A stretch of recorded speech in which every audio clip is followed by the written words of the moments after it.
දෛවයේ සියලු දෙනාටම අයිබෝවන් අපි සාකච්ඡා කරන්න යන්නේ අද 10 වසරට අදාළව දෙවන වාර විභාගයක්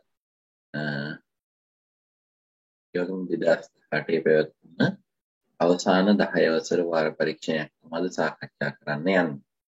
හොඳයි ඊට අදාළව කට්ටිය මම හිතනවා දැන් මේ වෙනකොට ප්‍රශ්න පත්‍රය කරලා ඇති කියලා. ඒ නිසා අපි වැඩි වෙලාවක් ගන්න වෙනවා ප්‍රශ්න පත්‍රය සාකච්ඡා කරන්න. ඔකට්ටිය දන්නවා ප්‍රශ්න පත්‍රයේ ස්ට්‍රක්චර් හැදෙන්නේ කියලා.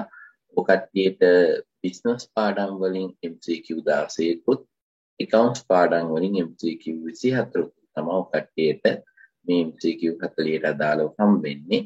එක MCQ එකට එක ලකුණු බැගින් ඔකට්ටියට ලකුණු 40ක් හම්බ වෙනවා. හොඳයි. එහෙනම් අපි එනවා පළවෙනි ප්‍රශ්නෙට. අපේ පළවෙනි ප්‍රශ්නය අහනවා අවශ්‍යතාවල ලක්ෂණයක් මෙවන්නේ. අපි දන්නවා අවශ්‍යතාවයක් කියන්නේ මිනිස්සුත් ලෙස ජීවත් වෙනකොට අනිවාර්යෙන් සපුරාගත යුතු දේවල් වලට කියනවා අවශ්‍යතා කියලා. අවශ්‍යතා තියෙන පුතේ පළවෙනි උත්තරය සීමිතයි. අවශ්‍යතා ඇත්තටම අපිට තියෙන සීමිත ප්‍රමාණයක්. ආහාර, ඇඳුම්, සෞඛ්‍ය, අධ්‍යාපනය, විනෝදය, නිවාස මෙන්න මේ වගේ අවශ්‍යතා සීමිත ප්‍රමාණයක් තියෙනවා. ඒ අවශ්‍යතා සපුරා ගන්නා විවිධ ස්වරූප එහෙම නැත්නම් වමනා සීමිතයි. ආහාර කියන අවශ්‍යතාවය සපුරා ගන්න බත් පාන් පිටි කල්ල වගේ ගොඩක් දේවල් තියෙනවා. අවශ්‍යතා හැමෝටම පොදුයි. ඇඳුම් කියන අවශ්‍යතාවය හැමෝටම පොදුයි. නිවාස කියන අවශ්‍යතාවය හැමෝටම පොදුයි. හැබැයි ඒක සපුරා ගන්න විවිධාකාර වෙනවා පුද්ගලයාගෙන් පුද්ගලයාට. ඊට පස්සේ අවශ්‍යතා අත්‍යවශ්‍ය වීම. අත්‍යවශ්‍යයි අනිවාර්යෙන් අවශ්‍යතා සපුරාගත යුතුයි. හැබැයි වමනා අනිවාර්යෙන් සපුරා ගන්න ඕන කියලා නීතියක් නැහැ. එහෙනම් පළවෙනි තුනම හරි. 4 අවශ්‍යතා සංකීර්ණ වීම කියලා තියෙනවා. නෑ පුතේ අවශ්‍යතා සංකීර්ණ නෑ සරලයි. අපිට බඩගින්න කියන එක આવොත් අපිට සරලව හඳුනා ගන්න පුළුවන් අපිට බඩගින්නක් ආවා කියලා. හැබැයි උවමනාව තෝරනකොට අපි සංකීර්ණ ක්‍රියාවලියකට භාජනය වෙනවා. මේ අවස්ථාවත් එක්ක අපි මොන වගේ කැමැද්ද කන්නේ. ඒ නිසා පුතේ මෙතන සංකීර්ණ වීම කියන්නේ උවමනාව ලක්ෂණයක්. ඒ නිසා උත්තරය 4. 1 නිෂ්පාදන සාධක පුතේ ප්‍රධාන වශයෙන් 4ක් තියෙනවා. භූමිය, ශ්‍රමය, ප්‍රාග්ධනීය ව්‍යවසාය කියලා ඔන්න ඔබලට දෙපළ පාඩම් කරන්න පුළුවන්. මේ නිෂ්පාදන සාධක 4න් නිෂ්පාදනයේදී ආධාර කරගන්නා මිනිසා විසින් සකස් කරන දෑ වලට අපි කියනවා මොනවා කියලාද? මට කියන්නකෝ සෙව්මිනික්කෝ කියලා. නිෂ්පාදනයේ ආධාර කරගන්නා මිනිසා විසින් සම්පාදිත ප්‍රාග්ධනීය කියලා කියන උත්තරය 3. ඊට තුන්වෙනි ප්‍රශ්නය ව්‍යාපාර මගින් ඩෙන්ගු රෝගයට හිතකර තත්ත්වයක් ඇති කිරීම පිළිබඳ සැලකිලිමත් විය යුතු ඇල්මැති පාර්ශවය කවුද කියලා අහනවා. කවුද ප්‍රමෝත්කාරයෝසම්? ප්‍රජාව. සාමාන්‍ය පුතේ ව්‍යාපාර මෙන්න මේ වගේ සමාජ වගකීම් ඉටු කරයි කියලා සමාජ සත්කාර සේවා ඉටු කරයි කියලා බලාපොරොත්තු වෙනවා. ඒතර මෙතනදී කියනවා ව්‍යාපාර මගින් මේ ඩෙන්ගු රෝගයට අදාළ හිතකර තත්ත්වයක් සමහරට ඒක පරිසර පද්ධතියට හිතකර ලෙස ව්‍යාපාර කටයුතු පවත්වාගෙන යයිද කියලා ව්‍යාපාරයේ අභ්‍යන්තර කටයුතු පිළිබඳ සැලකිල්ලක් දක්වන්නේ මේ ප්‍රජාව කියන ව්‍යාපාරයෙන් පිටත ඉන්න ජනතාව තමයි ව්‍යාපාරයට ඇල්මක් දක්වන්නේ. නිසා උත්තරය 3. ඊට පස්සේ ඩෙන්ගු රෝගේ ව්‍යාප්ත කරන ව්‍යාපාරවලට දැඩි නීති පැනවීම අයත් පරිසර සාධකය මොකක්ද කියලා අහනවා. දේශානි ආර්ථික පරිසරය, දේශපාලන පරිසරය, නීතික පරිසරය, ගෝලීය පරිසරය. ඒකෙන් 4 ගෝලීය පරිසරය. හොඳයි. එරන්දි කෝසලාගේ අදහස 3. ඔව්.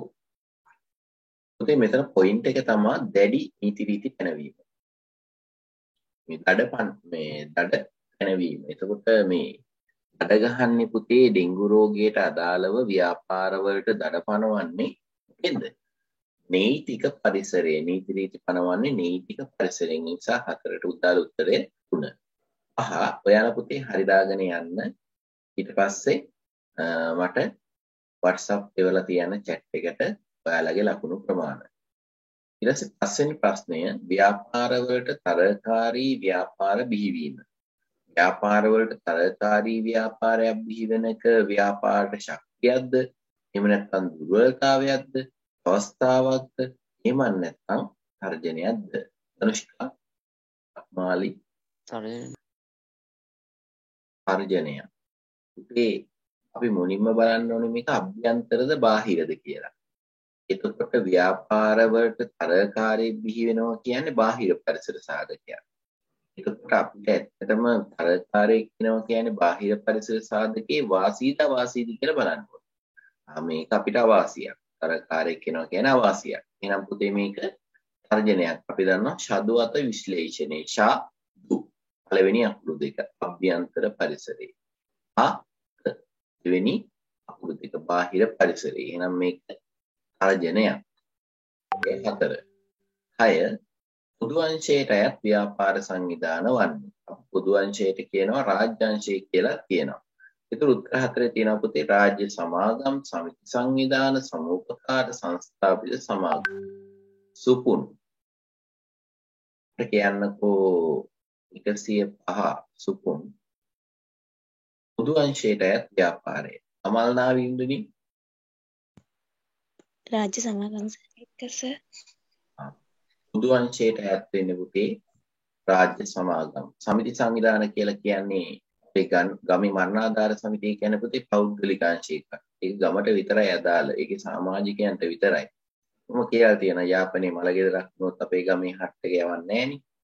සම්පකාර ව්‍යාපාර කියන්නේ අවම වශයෙන් සමාජිකයන් 10 දෙනෙකුවත් එකතු වෙලා ආරම්භ කරන ව්‍යාපාර සංවිධානය. සංස්ථාපිත සමාගම් ප්‍රස්තුත කළා ආරම්භ කරන ව්‍යාපාරයක්. ඒකට ඒවා ඔක්කොම පෞද්ගලික අංශයේ ව්‍යාපාර.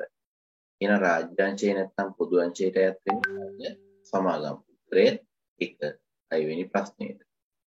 7 වෙනි ප්‍රශ්නය ව්‍යාපාර සංවිධාන වර්ගීකරණය කිරීමේදී පරිමාණය අනුව තීරණය කිරීමේදී ප්‍රමාණාත්මක නිර්ණායකයක් නොවන්නේ. ප්‍රමාණාත්මක කියන්නේ පුතේ ගණනය කරන්න බැරි ඉලක්කම් වලින් ගණනය කරන්න බැරි. ප්‍රමාණාත්මක කියන්නේ ඉලක්කම් වලින් ගණනය කරන්න පුළුවන් ඒවට තමයි කියන්නේ ප්‍රමාණාත්මකයි. ගුණාත්මක තමයි ඉලක්කම් වලින් ගණනය කරන්න බෑ. ඒතකොට පුතේ අපි මෙතන අහනවා ඉලක්කම් වලින් ගණනය කරන්න බැරි සාධකය මොකද්ද කියලා. පරිමාණය අනුව ප්‍රධාන කොටස් දෙකකට බෙදනවා සුළු පරිමාණ, මහා පරිමාණ ව්‍යාපාර කියලා. එතකොට පළවෙනි එක තියෙනවා ව්‍යාපාරයේ ප්‍රාග්ධන ප්‍රමාණය, ඊට පස්සේ දෙවෙනි එක තාක්ෂණය, භාවිතා කරන බලශක්ති ප්‍රමාණය, සේවක සංඛ්‍යාව. මෙන්න මේ වගේ ප්‍රමාණාත්මක නිර්ණායකයක් නොවන්නේ මොකද්ද දිල්මානේ විදියට? තාක්ෂණය පුතේ. ඒක අපිට සංඛ්‍යාත්මක වශයෙන් ගණනය කරන්න බැරි නිර්ණායකයක්. ඒ නිසා අපි ඒක ගුණාත්මක නිර්ණායකයක් විදියට තමයි සැලකන්නේ. එතකොට ඉතුරු සෙට් එකම ඔයාලට ඔන්න පේපර් පාඩම් කරනකොට පාඩම් කරන්න පුළුවන්. පරිමාණය අනුව තීරණය කරනකොට ප්‍රමාණාත්මක නිර්ණායක විදිහට අපි භාවිතා කරන විදුලි බල ශක්තිය, ව්‍යාපාරයේ ප්‍රාග්ධන ප්‍රමාණය, සේවක සංඛ්‍යාව කියන නිර්ණායක පාඩම් කරගන්න පුළුවන්. ඊට පස්සේ 8 සේවක සංඛ්‍යාව 25ට අඩු ව්‍යාපාර සුළු ව්‍යාපාර විදිහට වර්ගීකරණය කළා තියෙන්නේ මොකද්ද? ශ්‍රී ලංකා මහ බැංකුව, කාර්මික සංවර්ධන මණ්ඩලය, ජනහා සංඛ්‍යාලේඛන දෙපාර්තමේන්තුව, කාර්මික තාක්ෂණික ආයතනය. මෙන්න මේ ආයතන හතරෙන් සේවක සංඛ්‍යාව කියන කැටගරිය පදනම් කරගෙන සේවක සංඛ්‍යාව 25ට අඩුයි නම් ඒක සුළු පරිමාණ ව්‍යාපාරයක් කියලා අපිට කියලා තියෙන්නේ කවුද? තරුචිකා. ආනදුර ජනහා සංඛ්‍යාලේඛන දෙපාර්තමේන්තුව. ජනහා සංඛ්‍යාලේඛන දෙපාර්තමේන්තුවෙන් තමයි පුතේ මෙන්න මේ නිර්ණායකය දාලා තියෙන්නේ. හොඳට මතක තියාගන්න. උඹලා අච්චු පොතේ ඔය කට්ටියගේ සිලබස් එකට අදාළව සුළු පරිමාණ ව්‍යාපාර කියලා වර්ගීකරණය කරන නිර්ණායක වලින් දීලා තියෙන ওই ජනහා සංඛ්‍යාලේඛන දෙපාර්තමේන්තුවෙන්. ඒකවල ගොඩක් පේපර් වල අහන ප්‍රශ්නයක් තමයි ඕක. ඊට අමතරව මම ඔය කට්ටිය දිහා තියෙනවා ශ්‍රී ලංකා මහ බැංකුව භාවිතා කරන නිර්ණායකය. ශ්‍රී ලංකා මහ බැංකුව භාවිතා කරන්නේ මොකද්ද? භාවිතා කරන විදුලි බල ප්‍රමාණය කිලෝවොට් ඇම්පියර් 50ට වඩා අඩු ව්‍යාපාර සුළු ව්‍යාපාර විදිහට ගන්නවා. ඊට පස්සේ කාර්මික සංවර්ධන මණ්ඩලයක්, කාර්මික තාක්ෂණික ආයතනයක් ඒ කට්ටිය භාවිතා කරන්නේ පුතේ ප්‍රාග්ධන ප්‍රමාණය. ප්‍රාග්ධන ප්‍රමාණය මිලියන 4ට වඩා අඩුයි නම් අපි කියනවා සුළු පරිමාණ ව්‍යාපාරයක් කියලා එයාලගේ නිර්ණායකය. එතකොට ඒ එකක්වත් ඔයාලට ලොකුවට මතක තියාගන්න ඕනේ. ප්‍රධාන වශයෙන් මතක තියාගන්න ඕනේ මේ ජන හා සංඛ්‍යා ලේඛන දෙපාර්තමේන්තුවේ නිර්ණායකය සේවක සංඛ්‍යාව 25ට වඩා අඩු ව්‍යාපාර සුළු ව්‍යාපාර කියලා. එහෙනම් පුතේ උත්තරය 3. 9 වෙනි ප්‍රශ්නේ කේවල ස්වාමී ව්‍යාපාරයකට ආවේනික ලක්ෂණයක් නොවන්නේ. අනිත් පුද්ගල ව්‍යාපාරයකට ආවේනික වෙච්ච ලක්ෂණයක් නොවන්නේ. අඛණ්ඩ පැවැත්මක් නොමැති වීම, ලියාපදිංචිය අනිවාර්ය වීම, ලාභ හෝ අලාභ තනිව භුක්ති විඳීම, අයිතිකරුවන්ගේ වගකීම අසීමිත වීම. බෑන්ත් ඒකනායක. උත්තරේ 4 9 වෙනි. ලියාපදිංචිය අනිවාර්ය වීම. කේවල ස්වාමී ව්‍යාපාරයක ආවේනික ලක්ෂණයක් නොවන්නේ. පුතේ අනිත් පුද්ගල ව්‍යාපාරයකට අඛණ්ඩ පැවැත්මක් නැහැ. මං කියලා තියෙනවා අයිතිකරුට ලෙඩ රෝගයක් හැදුනොත් හරි එහෙම නැත්නම් අයිතිකරු මැරුණොත් ඒ ව්‍යාපාරය දිගින් දිගටම පවතින්නේ නැහැ. ඒකට ඒක ආවේනික ලක්ෂණයක්. හැබැයි ලියාපදිංචි අනිවාර්යයිද තනි පුද්ගල ව්‍යාපාරයක්? කේවල ස්වාමී ව්‍යාපාරයක්? නෑ.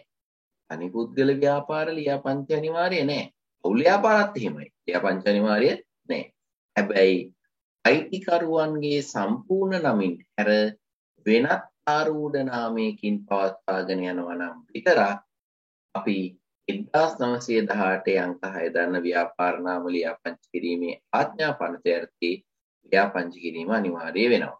සාමාන්‍ය තත්ත්වවලදී ලියාපදිංචි අනිවාර්ය නෑ. ඒ නිසා ඒක තමයි උත්තරේ. බලමු අනිත් ඒවා. තුන්වෙනි උත්තරේ තියෙන අපේ ලාභ හෝ අලාභ තනිව භුක්ති විඳීම. ඔව් ඒක ලක්ෂණයක්. තනි පුද්ගල ව්‍යාපාරවල ලාභ අලාභ තනිව භුක්ති විඳිනවා. අයිතිකරුවන්ගේ වගකීම අසීමිතයි. ඒ කියන්නේ මම ලක්ෂ 5ක ප්‍රාග්ධනයක් දාලා බිස්නස් එක පටන් ගත්තට මගේ වගකීම ලක්ෂ 5ට සීමා වෙන්නේ නැහැ. මම ව්‍යාපාරයේ කවදා හරි දවසක වහනකොට මට මේ ලක්ෂ 5 පියව ගන්න බැරි වුණොත්. කියන්නේ මට තියෙන වගකීම් එක්ක වගකීම් මට පියව ගන්න ව්‍යාපාරයේ සල්ලි ප්‍රමාණවත් නැති වුණොත් මගේ පෞද්ගලික ඉඩ ගඩන් හරි කැප කරලා මම මේ වගකීම් බේරුම් කළ යුතුයි. ඒ වගේ අසීමිත වගකීමක් තියෙනවා තනි පුද්ගල ව්‍යාපාරවලට. එහෙනම් පුතේ මෙතන අහන්නේ ආවේනික ලක්ෂණයක් නොවන්නේ ලියාපදිංචි අනිවාර්ය වීම. උත්තරය 2. ඊළඟ 10 තනි පුද්ගල ව්‍යාපාරවල අවාසියක් වන්නේ මොනවද? අයිතිකරුවන්ගේ වගකීම අසීමිත වීම. ඒක අවාසියක් නේද? පළවෙනි අයිතිකරුවන්ගේ වගකීම එන්න අසීමිත වෙනවා කියන්නේ ඒක අවාසියක්. අනිත් ඒවාත් බලමු.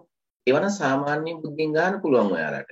ව්‍යාපාරික තොරතුරු රහස්‍යභාවය ආරක්ෂා වෙනවා තනි පුද්ගල ව්‍යාපාරවල. ඒක අයිතිකාරයයි ඉන්නේ. සියලුම ලාභ අයිතිකරු සතුයි. ඒක වාසියක්. පහසුවෙන් ආරම්භ කරන්න පුළුවන්. ඒකත් වාසියක්. එහෙනම් මෙතන තියෙන අවාසිය අයිතිකරුගේ වගකීම අසීමිත වීම.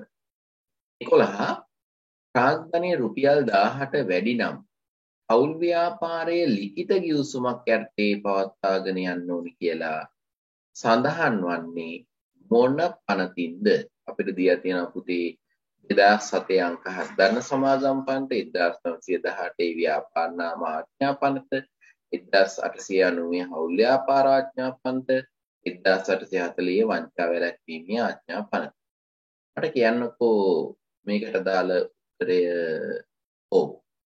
පුතේ හවුල් ව්‍යාපාර සම්බන්ධයෙන් ගත්තහම 2007 අංක 7 ගන්න සමාගම් පනත කියන එක හවුල් ව්‍යාපාර වලට බලපාන්නේ හවුල් ව්‍යාපාරයක උපරිම හවුල්කරුවන් සංඛ්‍යාව 20ක් කියලා සීමා කරන්න. ඊට පස්සේ පුතේ හවුල් ව්‍යාපාර වලට අදාළව හවුල්කරුවන්ගේ නම් වලින් හැර වෙනත් නමකින් පවත්වාගෙන යනවා නම් තමයි මේ 1918 ව්‍යාපාර නාම ආඥා පනත බලපාන්නේ. හවුල් ව්‍යාපාරයක ගිවිසුමක් නොමැති ආකාරය, ගිවිසුමක් නොමැති විට කටයුතු කරන්න ඕන ආකාරය තමයි මේ. එහෙම නැත්නම් හවුල් ව්‍යාපාර ප්‍රධාන පනත තමයි 1890 හවුල් ව්‍යාපාර ආඥා පනත.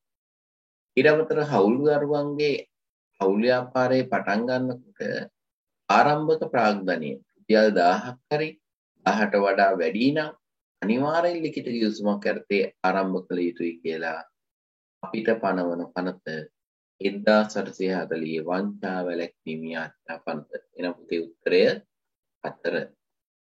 උත්තරය 4. 11 වෙනි ප්‍රශ්නෙට. ඊට හවුල් ව්‍යාපාරයක ගිවිසුම වාචිකව, ලිඛිතව, ව්‍යංගයෙන් එහෙම නැත්නම් ඉහත ක්‍රමන හෝ ක්‍රමයකට. ඒ සාමාන්‍යයෙන් හවුල් ව්‍යාපාරයක ගිවිසුමක් ඇති වෙන්නේ කොයි වගේ ආකාරයකද? ශෙලිකාවියා ලිඛිත ගිවිසුමක් ලිඛිත ගිවිසුමක් යටතේ. අතර පුතේ අපිට හවුල් ව්‍යාපාරයක් පටන් ගන්න පුළුවන් ආකාර තුන තමයි වාචිකව. ඊළඟ එක ලිඛිත. අනිත් එක තමයි ව්‍යංගයෙන්. මේ ආකාර තුනට පුතේ හවුල් ව්‍යාපාරය ආරම්භ කරන්න පුළුවන්. එතකොට අපිට උත්තරේ විදිහට ගන්න පුළුවන් ඊට කුමන හෝ ආකාරයකට. 13 වෙනි ප්‍රශ්නය ව්‍යාපාරයේ අයිතිකරුවන්ගේ වගකීම සීමා සහිත වන්නේ. වගකීම සීමා සහිත වන්නේ. මේ දාවි. වගකීම සීමා සහිත ව්‍යාපාරයේ පුතේ තනි පුද්ගල ව්‍යාපාර, හවුල් ව්‍යාපාර, සංස්ථාපිත සමාගම් එහෙම නැත්නම් ඉහත කිසිවක් නොවේ. මේ දාවි. ඉක්මනින් මයික් එක ඔන් කරලා දෙමු උත්තරේ. හවුල් ව්‍යාපාර වගකීම හවුල් ව්‍යාපාරවල පුතේ අසීමිතයි. හොඳට මතක තියාගන්න. ඔයාලගෙන් ප්‍රධාන වශයෙන් ඇහෙන එකක් තමයි හවුල් ව්‍යාපාර, තනි පුද්ගල ව්‍යාපාර, විශේෂයෙන් දෙපාර්තමේන්තු. ඔන්න ඔය තුනේ පුතේ වගකීම අසීමිතයි. වගකීම අසීමිතයි. ඒතකොට සංස්ථාපිත සමාගම් වල වගකීම අසීමිතයිද? සංස්ථාපිත සමාගම් වල පුතේ වගකීම අසීමිත නෑ, සීමිතයි. ඒ නිසා අපිට වගකීම සීමිත සමාගම් විදියට සීමිත ව්‍යාපාරයක් විදියට ගන්න වෙන්නේ සංස්ථාපිත සමාගම්. අනික සීමා සහිත කියලා වැටෙන්නේ මොනවද? වගකීම සීමා සහිත ව්‍යාපාර විදියට සමාගම් වලට තමයි. ඊළඟ 14 අහනවා 1972 අංක 5 දරන අනත යටතේ ලියාපදිංචි කර යුතු ව්‍යාපාරය. අනිපුද්ගල ව්‍යාපාර, හවුල් ව්‍යාපාර, සමිති ව්‍යාපාර, සමූපකාර සමිති. මට කියන්නකෝ බලන්න තරුෂ දිලු. මේ 1972 අංක 5 දරන පනත යටතේ මොකක්ද අපි ලියාපදිංචි කරන්නේ? සමූපකාර සමූපකාර ඔය සම්පකාරවල පනත බං 1972 අංක 5 දරන සමූපකාර සමිති පනත යටතේ තමයි සමූපකාර ව්‍යාපාරයක් ආරම්භ කරන්නේ. එතකොට මම ඉස්සෙල්ලා කිව්වා සම්පකාර ව්‍යාපාරයක අවම සමාජික සංඛ්‍යාව කීයද? 6යි. අවම සමාජික සංඛ්‍යාව 6යි. හරි පුතේ. ඊළඟ ප්‍රශ්නය එහෙනම් මේකට එන්නේ 1972 අංක 5 දරන සම්පකාර සමිති පනත යටතේ තමයි සම්පකාර ව්‍යාපාර ලියාපදිංචි කර යුත්තේ. උත්තරේ 4. 15 ප්‍රශ්නේ පාර්ලිමේන්තුවේ විශේෂිත හෝ පොදු පාර්ලිමේන්තු පනතක් යටතේ ආරම්භ කරන්නේ මොන ව්‍යාපාර සංවිධානයේද? මට කියන්නකෝ සතුමිනි හංස. 4 වෙනි එක රාජ්‍ය සංස්ථා. පුතේ හරි. රාජ්‍ය දෙපාර්තමේන්තු පටන් ගන්නෙ මොනවා යටතේද? අමාත්‍යාංශයක් යටතේ තමයි රාජ්‍ය දෙපාර්තමේන්තු පටන් ගන්නෙ. මොනවද? අධ්‍යාපන අමාත්‍යාංශය යටතේ අධ්‍යාපන දෙපාර්තමේන්තු අපි පටන් ගන්නවා. අධ්‍යාපන අමාත්‍යාංශය යටතේ අධ්‍යාපන දෙපාර්තමේන්තු අපි ආරම්භ කරනවා. එතකොට විශේෂිත හෝ පොදු පාර්ලිමේන්තු පනතක් යටතේ රාජ්‍ය සංස්ථා පටන් ගන්නෙ. සම්පකාර දැන් සාකච්ඡා කරානේ. ඒක පටන් ගන්නෙ මොකක් යටතේද කියලා. එහෙනම් උත්තරේ පුතේ 4. 15 උත්තරේ 4. 16 කළමනාකරණය හා පාලන කටයුතු ප්‍රධානියෙකු මගින් පාලනය වන්නේ රාජ්‍ය සමාගම්, රාජ්‍ය සංස්ථා, රාජ්‍ය දෙපාර්තමේන්තු, සම්පකාර සමිති. මට කියන්න බලන්න මේ කළමනාකරණයයි පාලනයයි ප්‍රධානියෙකු මගින් සිද්ධ වෙන්නේ ප්‍රශාන්ත් ජයවර්ධන දෙපාර්තමේන්තු රාජ්‍ය දෙපාර්තමේන්තු වල තමයි අපේ කළමනාකරණය පරිපාලනය ප්‍රධානියෙකු මගින් සිද්ධ වෙන්නේ. එයි අපි කියන්නේ රාජ්‍ය දෙපාර්තමේන්තු වලට පුතේ නෛතික පුද්ගල භාවයක් නැහෙනේ. එතකොට එයාලා නීති ඉදිරියේ කටයුතු කරන්නේ කාගෙන්ද? ටිකට්ටියගේ නිල නාමයෙන් කටයුතු කරන්නේ. ටිකට්ටියගේ නිල නාමයෙන්. එතකොට මේකේ කළමනාකරණය හා පාලනය රජයේ ඍජු පාලනයට යටත් වෙන්නේ. රජයේ ඍජු පාලනයට දෙපාර්තමේන්තු වල යටත් වෙන්නේ.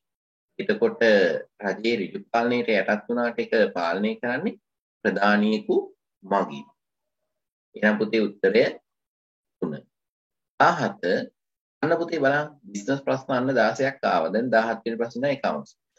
ව්‍යත්කමක හා වගකීමක් සමාන ලක්ෂණයක් වන්නේ. මොකද්ද ව්‍යාපාරයේ පාලනයෙන් නතු වීම කියන්නේ? වත්කමක ලක්ෂණයක්. වර්තමාන බැඳීමක් තිබීම වගකීමක ලක්ෂණයක්.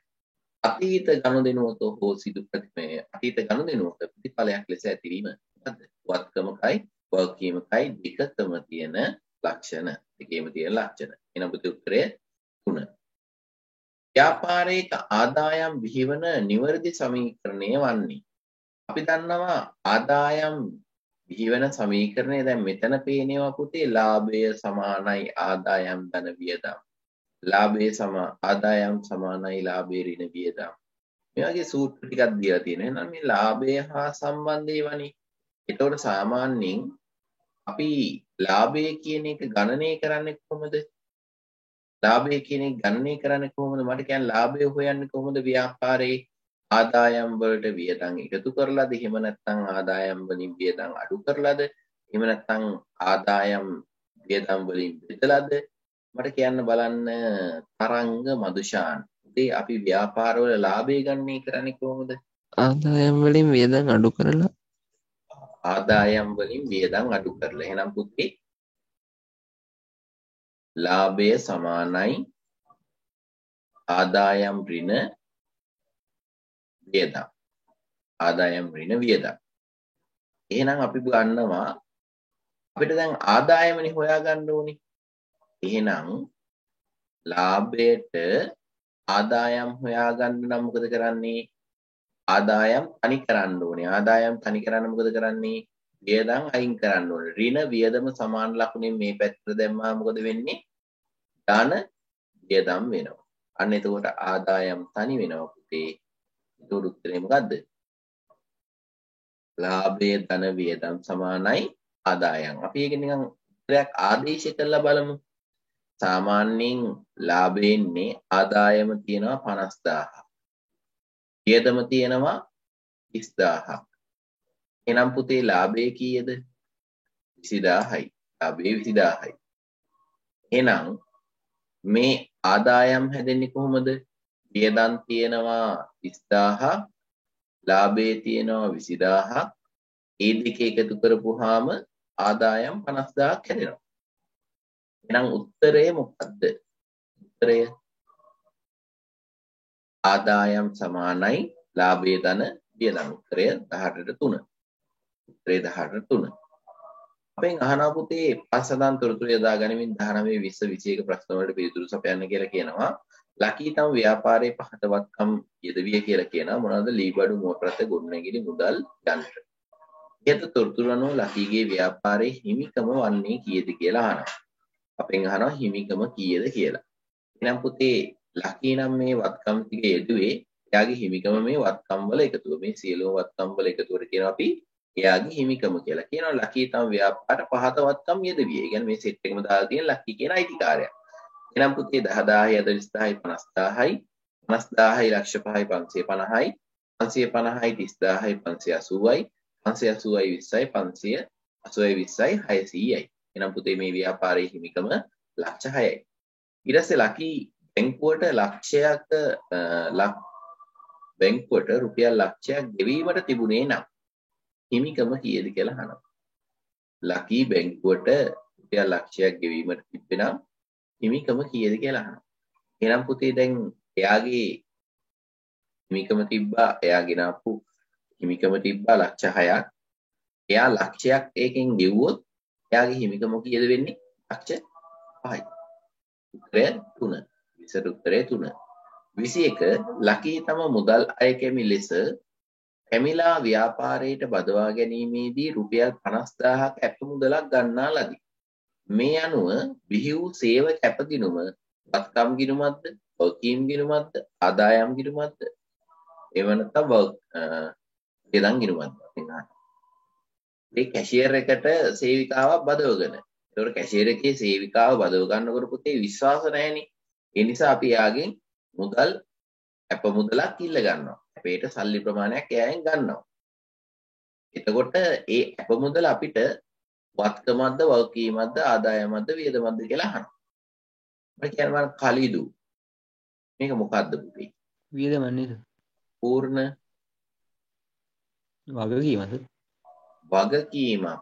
අපිට පුතේ මේ සේවකයාගේ අප මුදල වගකීමක්. උත්තරය 4. 21ට උත්තරය 4. 22 අපිට දීලා තියෙනවා අපි මේ කලිනුත් සාකච්ඡා කරලා තියෙන දෙයක් ව්‍යාපාරයේ අවසාන ප්‍රාග්ධනය අහනවා. 10:31 දිනට ප්‍රාග්ධනය. එතකොට අපිට දීලා තියෙනවා ආරම්භක ප්‍රාග්ධනය දීලා තියෙනවා. ආරම්භක ප්‍රාග්ධනය කීයද? 5000යි.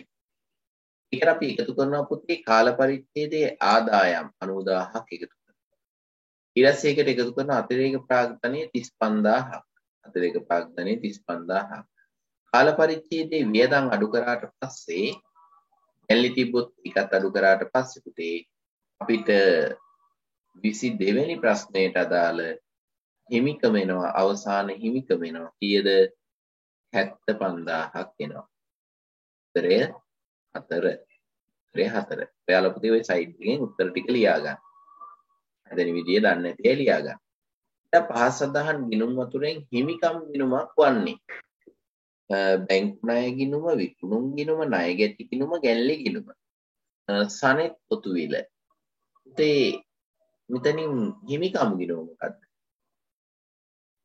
ගැනිලි ගිණුම. අපි දන්නවා හිමිකම් ගිණුම් වර්ග දෙකයි තියෙන ප්‍රධාන ප්‍රාග්ධන ගිණුමයි ගැන්ලි ගිණුමයි. එහෙනම් පුතේ උත්තරය 4. ඊට පස්සේ 24 වැඩිවීම අඩුවීමත් එකම පිළිවෙලින් හරවන්නේ සාමාන්‍යයෙන් පුතේ වැඩිවීම හරවන්නේ මොනවද? වැඩිවීම හරවන්නේ පංසනී වීරකෝණ වත්කනයි වියදමුයි. වත්කමුයි වියදමුයි. එහෙනම් පුතේ බලමු පළවෙනි උත්තරේ අනිවාර්යෙන් පිළිවෙලට වැඩිවීමනේ. වැඩිවීම හරවෙන්න ඕනි වත්කම් ආන් තියෙනවා වියදම් තියෙනවා. ගැටලුවක් නෑ. එහෙනම් උත්තරය අපිට පුතේ දෙවෙනි උත්තරේ තුන්වෙනි උත්තරේ ඍජුවම අයින් කරන්න පුළුවන්. ඇයි ඒ වත්කම් වියදම් තියෙන්නේ 1/4 විතරයි. ඊළඟට අඩුවීම හරවන ගිණුම්. ඊළඟ පිළිවෙල අහන්නේ අනුපිළිවෙලින් අඩුවීම හරවන්නේ. අඩුවීම හරවන ගිණුම්. ගිම්න සුහස් අඩුවීම හරවන්නේ මොනවද? වගකීම් ආදායම් හිමිකම්. වගකීම් ආදායම් හිමිකම්. එහෙනම් පුතේ දෙවෙනි පැත්තට තියෙන්න ඕනේ වගකීම් ආදායම් හිමිකම්. එහෙනම් පළවෙනි උත්තරේ එනවද? නෑ. පළවෙනි උත්තරේ නෑ. එහෙනම් අපේ ඊතුරු උත්තරේ මොකද්ද? වියදම් අන්න වගකීම් තියෙනවා. එහෙනම් උත්තරය 4. ව්‍යාපාරයක පවත්නා ගිණුම් සියල්ලෙහි එකතුව. ඔව් අපි දන්නවා ගිණුම් සියල්ලෙහි එකතුව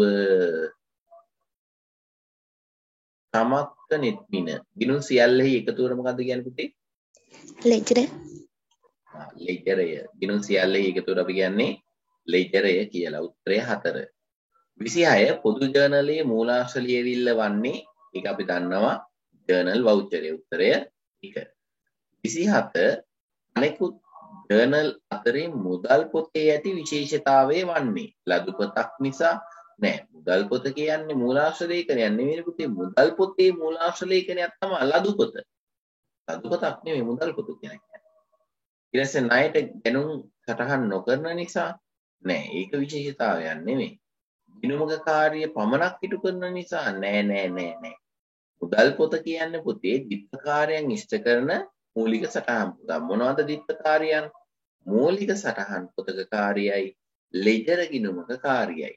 අපි දිත්කාරයන් ඉෂ්ට කරන ගිණුම් විදිහට අපි ඉගෙනගෙන තියෙනවා ප්‍රධාන එකක් තමයි මුදල් පොත. තව බැංකු ගිණුමයි සුළු මුදල් පොතයි කියන දෙකක් පුතේ දිත්කාරයන් ඉෂ්ට කරනවා. එතකොට උත්තරය 4 ගිණුමක් මෙන්න මූලික සටහන් පොතක කාර්ය ඉටු කරන නිසා තමයි මුදල් පොත අනෙකුත් ජර්නල් වලින් විශේෂ වන්නේ. ජර්නල් කියලා කියන්නේ උතර අදහස් ගන්න පුතේ අනෙකුත් මූලික සටහන් පොත්. අනෙකුත් මූලික සටහන් පොත් වලින් එන විශේෂ වන්නේ දිත්කාරයන් නිසා. එහෙනම් 24 උත්තරේ 4.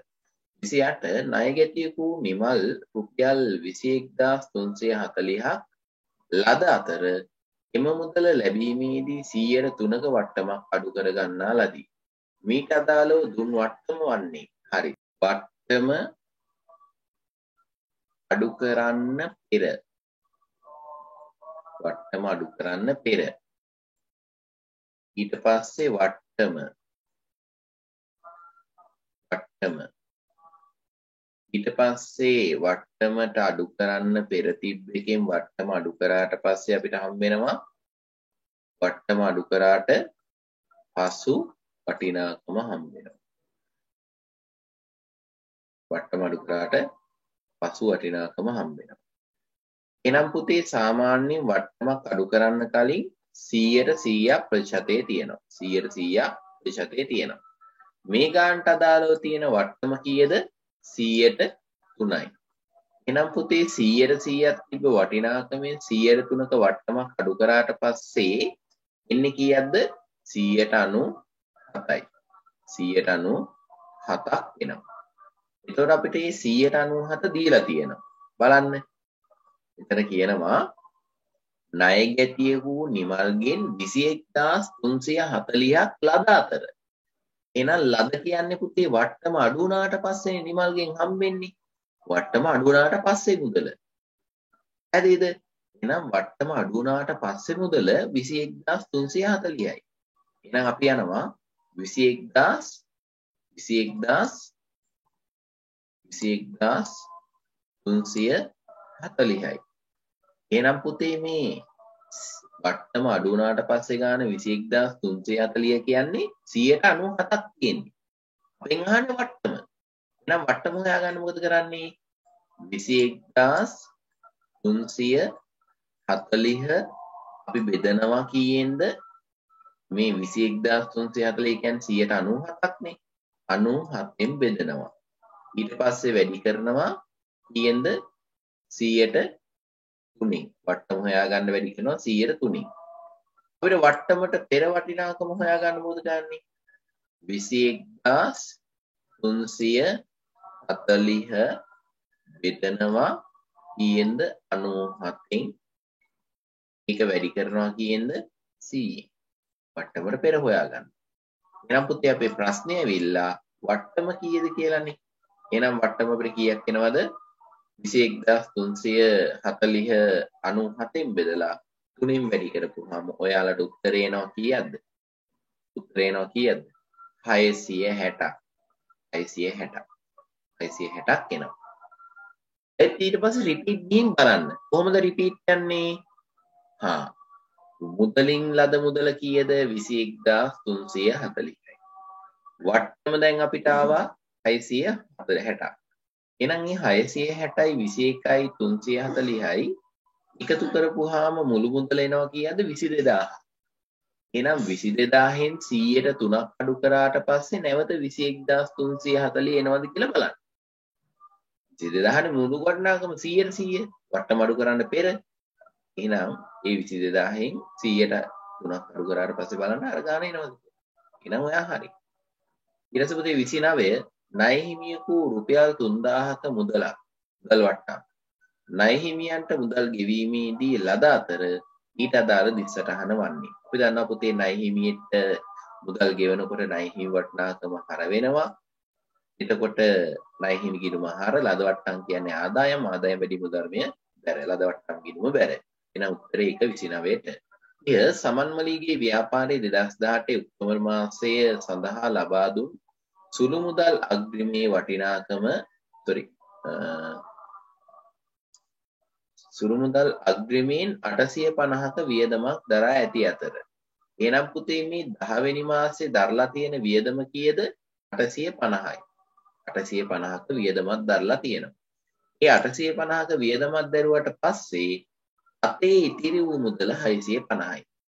අතේ ඉතිරි වෙලා තියෙනවා කීයක්ද? 650.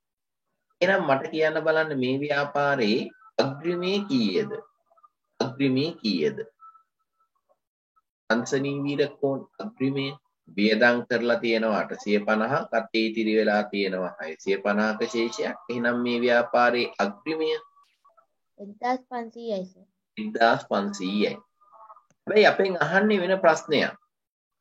මේ අනුව නොවැම්බර් මාසයේ සුළු මුදල් වියදම් වෙනුවෙන් ප්‍රධාන මුදල් භාරකරු විසින් සුළු මුදල් භාරකරුට ලබා දෙන මුදල කීයද කියලා අහන්නේ. මේ මොකද්ද වක්‍රාකාරයෙන් අහන්නේ? නොවැම්බර් 1 වෙනිදා ප්‍රතිපූර්ණේ කරන්න ඕනේ කීයක්ද කියලා අහන්නේ. එහෙනම් පුතේ ප්‍රතිපූර්ණේ කරන්නේ සාමාන්‍යයෙන් පෙර කාල පරිච්ඡේදයේ වියදම් වූ මුදල තමයි මේ මාසේ ප්‍රතිපූර්ණේ කරන්නේ. එහෙනම් පෙර කාල පරිච්ඡේදය මොකද්ද? ඔක්තෝබර්. ඔක්තෝබර් මාසයේ වියදම් කරා 850 එහෙනම් මේ මාසේ ප්‍රතිපූර්ණය කරන්නේ කීයද? 850. එහෙනම් උත්තරේ කීයද? පළවෙනි එක. 21 සුළු මුදල් අග්‍රිමයේ ලෙස ප්‍රධාන මුදල් භාරකරු සුළු මුදල් භාරකරුට සල්ලි දෙනකොට මං කව හැමලාම ඔය ප්‍රැක්ටිකල් හිතපල්ලා. හරිද? සුළු මුදල් භාරකාරයාට සල්ලි හම් වෙනකොට උගේ අතේ තියෙන සල්ලි මොකද වෙන්නේ? වැඩි වෙනවා. එහෙනම් සුළු මුදල් පොත හරය. ප්‍රධාන මුදල් භාරකාරයා සුළු මුදල් භාරකාරයාට සල්ලි දෙනකොට ප්‍රධාන මුදල් භාරකාරයාගේ අතේ සල්ලි අඩු වෙනවා. එහෙනම් ප්‍රධාන මුදල් පොත බැර. එහෙනම් පුතේ උත්තරය 22 චෙක්පත් නිකුත් කළ බව තහවුරු කිරීමට අදාළ මූලාක්ෂ ලේඛන. පුතේ අපි චෙක්පත් නිකුත් කරනවා කියන්නේ ව්‍යාපාරයේ අපිට හම්බෙලා තියෙනවනේ චෙක් පොතක්. අන්නේ චෙක් පොතෙන් අපි චෙක් එකක් නිකුත් කරනකොට ඒක අපිට තහවුරු කරගන්න තියෙන්නේ මොකද්ද?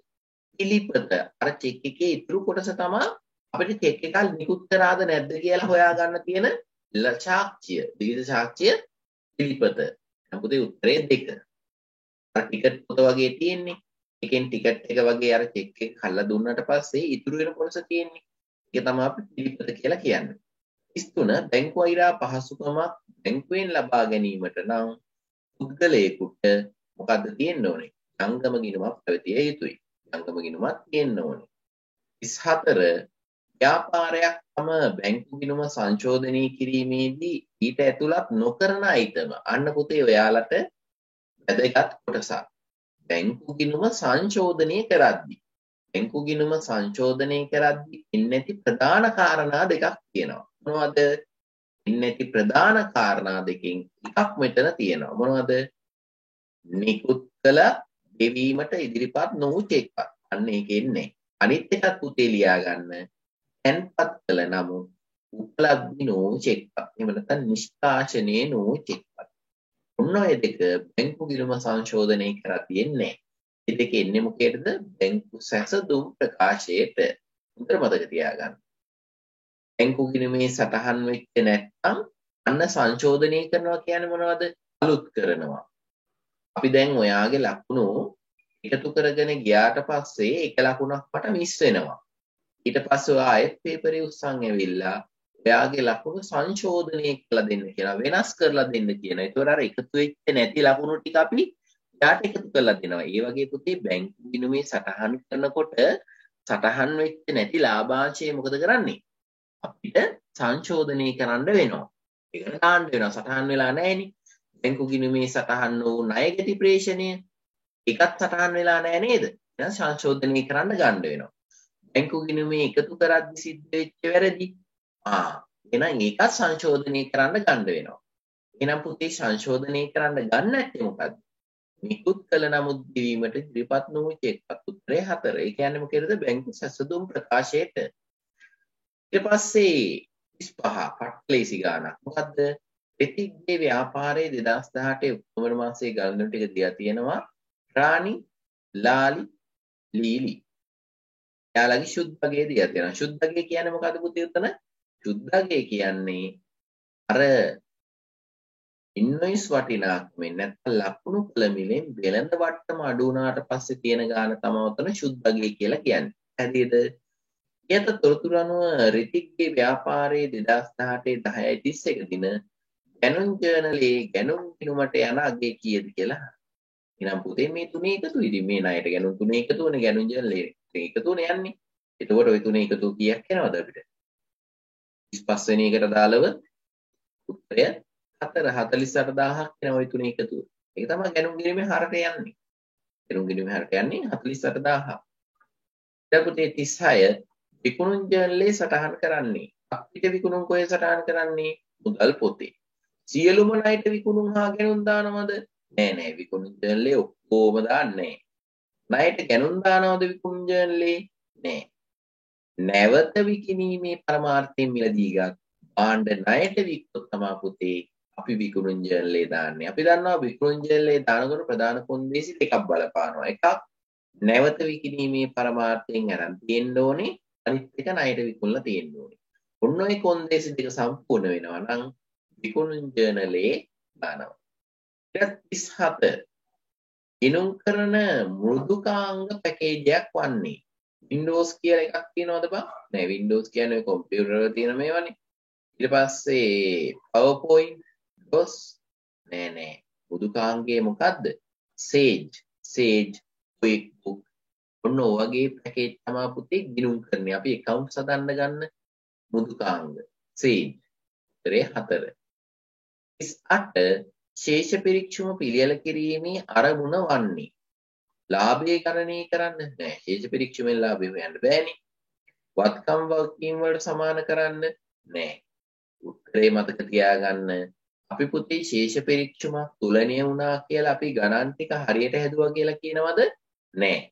ශේෂ පිරික්සුමක් තුලණය වූ පමණින් අපිට ඒ ගාන ඔයා නිවර්දිව ගිණුම්ගත කරා කියලා කියන්න බෑ. අපිට කියන්න පුළුවන් මොනවද? ලෙජර් ගිණුම් වල අංක ගණිතමය නිර්වද්‍යතාවය හරි කියලා කියන්න පුළුවන්. ලෙජර් ගිණුම් වල අංක ගණිතමය නිර්වද්‍යතාවය හරි කියලා කියන්න පුළුවන්. accounts හරියට ඇදුවා කියලා කියන්න බෑ. එහෙනම් මෙතනත් පුතේ ශේෂ පිරික්සුම හදන එකේ ප්‍රධාන අරමුණ මොකද්ද? ලෙජර් ගිණුම් වල අංක ගණිතමය නිර්වද්‍යතාවය පරීක්ෂා කරන්න තමයි අපි ශේෂ පිරික්සුම හදන්නේ. ඊට පුතේ තියෙනවා සුරනිගේ ව්‍යාපාරයේ පහත වැරදි පොත් ප්‍රසිද්ධ බව හෙළිදරව් වී ඇත. මොනවද? රුපියල් 500ක විදුලි වියදමක් 50ක් ලෙස මුදල් ගිණුමේ වාර්තා කරලාද. ඊට පස්සේ ඔහොම ගණන් හතරක් තියෙනවා බලමු.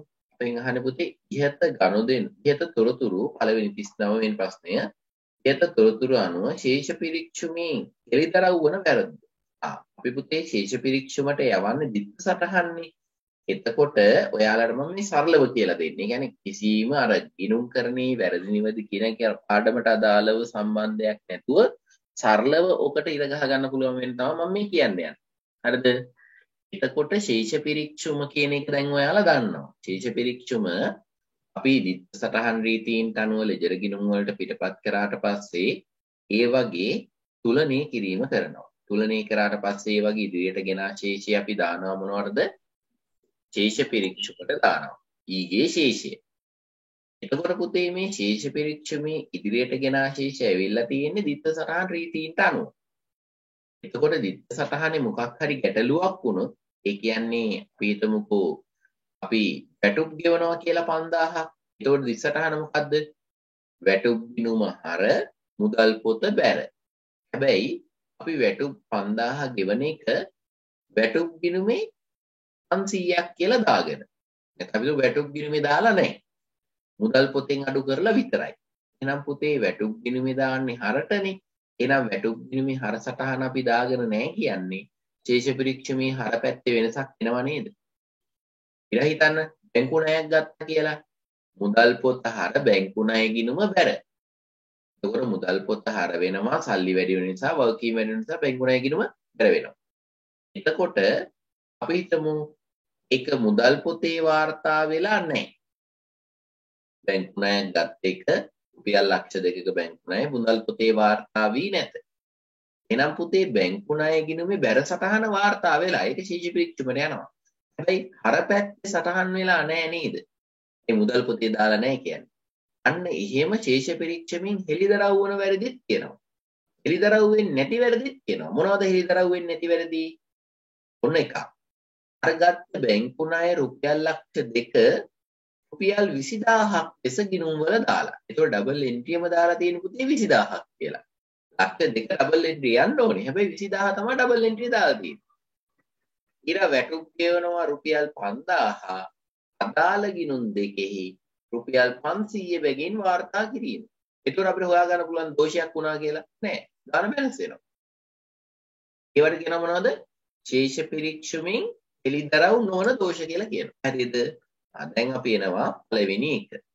රුපියල් 500ක විදුලි වියදම් රුපියල් 50ක් ලෙස මුදල් ගිණුමට බැර කිරීම. එහෙනම් පුතේ මේකෙන් අපිට හෙළිදරව් වෙනවද නැද්ද වරදක් වුණා කියලා? නෙත්මි. මේකෙන් හෙළිදරව් වෙනවද පුතේ වරදක් වුණා කියලා? රුපියල් 500ක විදුලි වියදම 50ක් ලෙස මුදල් ගිණුමේ වාර්තා කරලාද? එතකොට ඔව් සර්. ඒක හොඳට කල්පනා කරන්න. 500ක විදුලි ගාස්තුව යන්නේ කොහෙද? මුදල් පොත බැර විදුලිය ගිණුම හර. එතකොට අවුල කරලා තියෙන්නේ යාලා මොකේද? ගිණුම් දෙකේම වැරද්ද කරලා නම් එකම වරද කරලා නම් ගැටලුවක් නෑ. හැබැයි මුදල් ගිණුමට බැර කරලා තියෙන්නේ 50ක් කියලා. එහෙනම් මුදල් ගිණුමේ තමයි පුතේ අවුල වෙලා තියෙන්නේ. එහෙනම් ඒක ශේෂ පරීක්ෂණයෙන් අපිට හෙළිදරව් වෙන වරදක්. ඒ කියන එක හෙළිදරව් වෙන වරදක්. ඊට පස්සේ B රුපියල් 3000ක ගොඩනැගිලි අලුත් වැඩියා වියදම ගොඩනැගිලි ගිණුමට හර කිරීම. එතකොට පුතේ ගොඩනැගිලි අලුත් වැඩියා කියන්නේ වියදම. සාමාන්‍යයෙන් ගොඩනැගිලි අලුත් වැඩියාවක් වුණාම මොකද කරන්නේ? ගොඩනැගිලි ගිණුම ගොඩනැගිලි අලුත් වැඩියා ගිණුම හර කරනවා. ගොඩනැගිලි අලුත් වැඩියා ගිණුම හර කරනවා. හැබැයි ගොඩනැගිලි ගිණුම හර කරන්න ඕන එක අපි හර කරගෙන තියෙන්නේ කොහෙද? ගොඩනැගිලි ගිණුමට. එතකොට ඔය දෙකින් ගොඩනැගිලි ගිණුම හර කරත් ගොඩනැගිලි අලුත් වැඩියා ගිණුම හර කරත් අදාළ වටිනාකම යන්නේ කොහෙද? අවසානට ශේෂ පිරික්සුමට. අපි ගොඩනැගිලි ගිණුමට දාන්න ඕන එක ගොඩනැගිලි අලුත් වැඩියා ගිණුමට දාලා තිබ්බා. ගොඩනැගිලි අලුත් වැඩියා ගිණුමට දාන්න ඕන එක ගොඩනැගිලි ගිණුමට දාලා තිබ්බත් ඔය දෙකම කොහෙද යන්නේ අවසාන වශයෙන්? ශේෂ පිරික්සුමට. ඒතකොට අපිට වැටෙන පැත්ත තමයි වැදගත්. ගොඩනැගිලි අලුත් වැඩියා වියදමක් නිසා ඒක වැටෙන්නේ හරට. ගොඩනැගිලි වත්කමක් නිසා ඒක වැටෙන්නේ හරට. ඒ නිසා කොහෙට දාලා තිබ්බත් මේ ශේෂ පිරික්සුම හෙළිදරව් වෙනවද ඒක? ඒක ශේෂ පිරික්සුමෙන් හොයන්න බෑ. වරදක් වුණා කියලා අපිට හොයන්න බෑ. ඒ ගොඩනැගිලි අලුත් වැඩියා වියදම හරට වැටෙන්න ඕන එක වෙනත් ගිණුමක හරට වැටිලා. ඒ නිසා ගාන බැලන්ස් වෙනවා. ඒ නිසා අපිට ඒක ශේෂ පිරික්සුමෙන් හෙළිදරව් වෙනවද? නෑ. හෙළිදරව් නොවන වරද මොකද්ද පුතේ? E. අපි හොයාගත්ත ඒකට උත්තරේ. ඊට පස්සේ බලන්න ඊළඟ එක C. 5500ක් ණය ගැති ලැබීම ණය ගැති ගිණුමේ පමණක්. ණය ගැති ගිණුමේ පමණක් නම් වාර්තා කරේ පුතේ. මුදල් පුතේ දාලා නැහැ. එහෙනම් හෙළිදරව් වෙනව නැද්ද? හෙළිදරව් වන වරදක්. 1500ක ණය හිමි ගෙවීමක් ණය හිමි ගිණුමේ ණය හිමි ගිණුමේ තමයි අවුල කරලා තියෙන්නේ. එක ගිණුමක අවුලක් වෙලානේ. ඒ කියන්නේ පුතේ මුදල් ගිණුමේ හරියට දාලා. ණය හිමි ගිණුමේ 1150ක් ලෙස වාර්තා කරලා තියෙනවා. එහෙනම් ඒකත් හෙළිදරව් වෙනවද? ඔව් හෙළිදරව් වෙනවා. එහෙනම් පුතේ හෙළිදරව් වෙනව මොනවද? ACD. ACD උත්තරය 2. 39ට උත්තරය 2. 40ට උත්තරය 1. එහෙනම් පුතේ සියලු දෙනාටම සුබ දවසක් කියලා ප්‍රාර්ථනා කරනවා. දැන් එන්න ඔයාලගේ එක්සෑම් එක ලං වෙනවා. ඒ නිසා පොඩ්ඩක් මහන්සි වෙලා වැඩ කරගෙන යමු. අපි ඉදිරියටත් ඔයාලට ප්‍රශ්න පත්‍ර සාකච්ඡාව පවත්වන්න බලාපොරොත්තු වෙනවා. ඒ වගේම කට්ටියට වීඩියෝස් ටික ලබා ගන්න අපි කටයුතු කරනවා. එහෙනම් සියලු දෙනාටම සුබ දවසක්. ආයුබෝවන්.